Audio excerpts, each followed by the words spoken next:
All right, folks, I am coming to you on this rainy day here in the Pacific Northwest to let you know that the XRP ledger is getting updated and the AMM is on the way. Now, most people don't even know what this is. They just want to hold XRP, buy low, sell at 589. But what we have to understand is that we have utility and DeFi coming to the XRP ledger, and this is absolutely massive. I'm going to give you guys the quick rundown right now. So we are updating to Ripple D version 2.10. So the big update that we just got was about a month or two ago when we went to Ripple D 2.0, and we obviously were considering the AMM. They got the votes above the 80% threshold to approve. And for those who don't know, any amendment or proposal on the XRP ledger has to have an 80% consensus, has to hold that vote for 2 weeks, and then it gets implemented. So the AMM had the 80% threshold, but then they found a bug, and it was Ripple that actually found the bug, and they, let the whole community know, validators, and then there were some validators who pulled back their vote on AMM. We have been waiting for this update to come, and with this update, we have two fixes. So the first fix is for NFTs.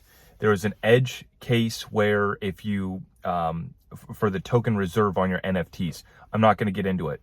But anyways, the first fix is for the NFTs and the second fix is for the AMM. And the bug in the AMM was an edge case as well. It really wasn't that big of an issue or a bug. I believe that it wasn't even really necessary to pull back the votes and to stop the AMM from going through. But if we want to make sure that everything's fine and this is decentralization on display, that's fantastic. What we now have is the updated version of Ripple D that's been released. It just came out today. And we're already seeing that some validators have updated to this new version and they've flipped their vote back to yes on the AMM. I'm going to pull up the XRP scan right here and give you guys the updated tally. So we have 24 votes on AMM as of right now. And this is about 3 p.m. on the West Coast, 6 p.m. on the East Coast. And I'll be dropping this video right after I'm done recording it. We have a couple other amendments that are on the way as well that are very interesting. And that's going to be the cross-chain bridge. It's called X-Chain Bridge is the amendment. It's only at 9 votes right now. And then the DID, decentralized identity, this is going to allow for KYC on the XRP ledger. These are the amendments that we need for that higher caliber of issuers coming to the XRP ledger. They're going to be issuing all sorts of assets, stablecoins, currencies, real world assets, tokenized and put on the chain. Before you can do that, you need to have some of these utilities in place. And so for the AMM right now, what's happening is validators are updating to the new Ripple 2.1, Ripple D 2.1. And after they have updated, they're watching to see if there's any issues, any problems come up. And we don't want all of the validators to update to 2.1 and then vote yes on AMM and kind of just push it through right away. You want to update a certain segment of the validators at a time. You have some validators that run dozens of nodes and validators. So, for them, they physically can't even update all of their validators all at once. So kind of this phased in approach. But anyways, as that happens, then the votes on the AMM are going to come back in. The reason why they're not just flipping their vote to yes on AMM right away is because they will amendment block some of these validators and nodes that haven't updated to the 2.1 version. Some of you guys probably haven't cared about the last few minutes of this technicality stuff that I've been talking about. It's not the exciting stuff that gets everybody in on XRP, but I'm going to tell you, it is going to relate to that price action and that excitement that we are wanting to come down the road. First, it stops with giving our builders the tools to build out the masterpiece. The infrastructure layer is the XRPL being able to handle cheap, fast, efficient transactions. That's going to remain. That's not going to change through the AMM. In fact, it's only going to get better. The AMM is going to create tighter liquidity, tighter spreads between these currency pairs. And then what we're waiting for next is a new wave, a new caliber of issuers. We don't want Joe Blow making meme coin on the XRPL. Yeah, that's cool. Yeah, that is a little bit of a deal. But we want Circle. And I mentioned this in a tweet, yesterday. I said, what we are looking at now is Circle just dropped out of the Tron network. They're pulling back and they're no longer going to issue any more USDC on Tron. Why? Because that whole chain with Justin Sun is all fraud, and it's just a joke.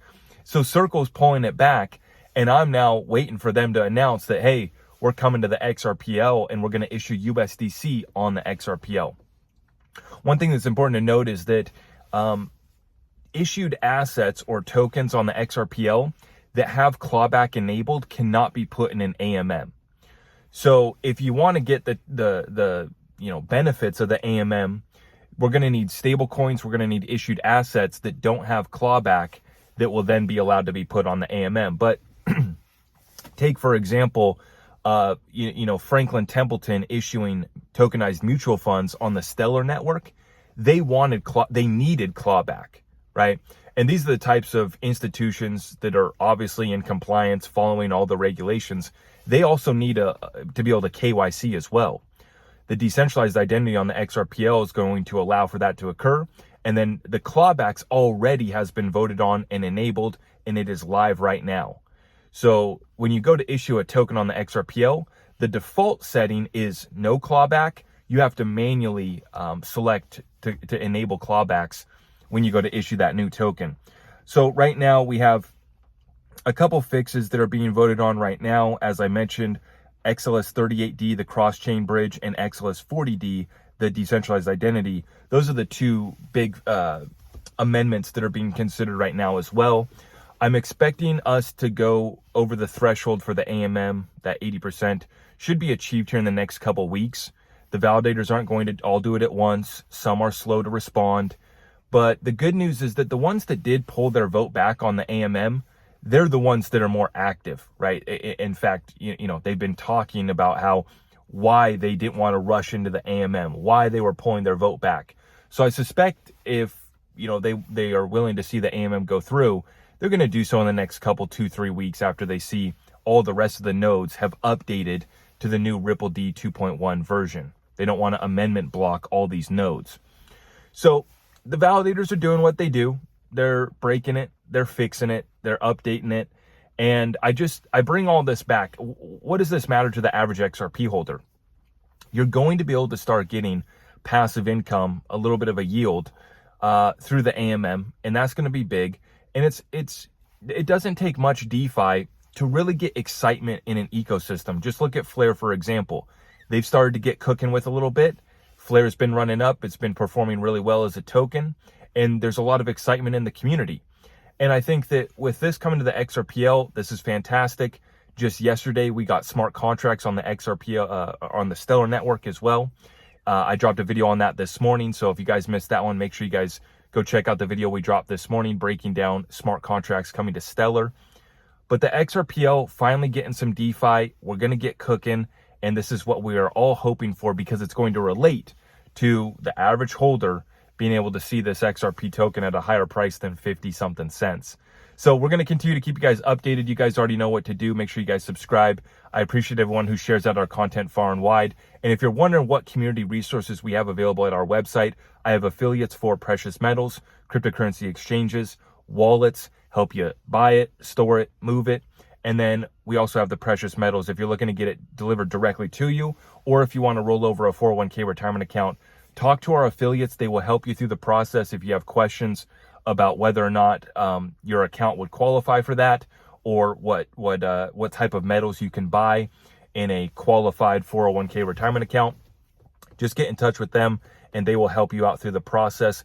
And then the other community resources that we've now made available is the one-on-one calls. So I know a lot of people have been asking me to do one-on-one calls. Right now, we've set up the one-on-ones, 30-minute sessions. If you want to get that scheduled, you can do so through the website, ZachRector.com. And then we're going to be making available here soon business reviews. So I'm not here to be anybody's financial advisor. You will not get any financial advice from me. But if you want to have a session one-on-one with me, we can do that for 30 minutes. Or I'm also going to make available business reviews where I can go through and we can look through your whole program, and we can do that together. If you have financial statements and everything you want me to look through, more details to come on that. But right now, just go to ZachRector.com. If you're looking to schedule a one-on-one session for 30 minutes, it's available. And here soon, business reviews. It's going to be a much more in-detail session. So all at my website, zachrector.com. And then if you're looking to join our exclusive community, that's through Patreon, gets you access to Discord, and we would love to have you over there as well.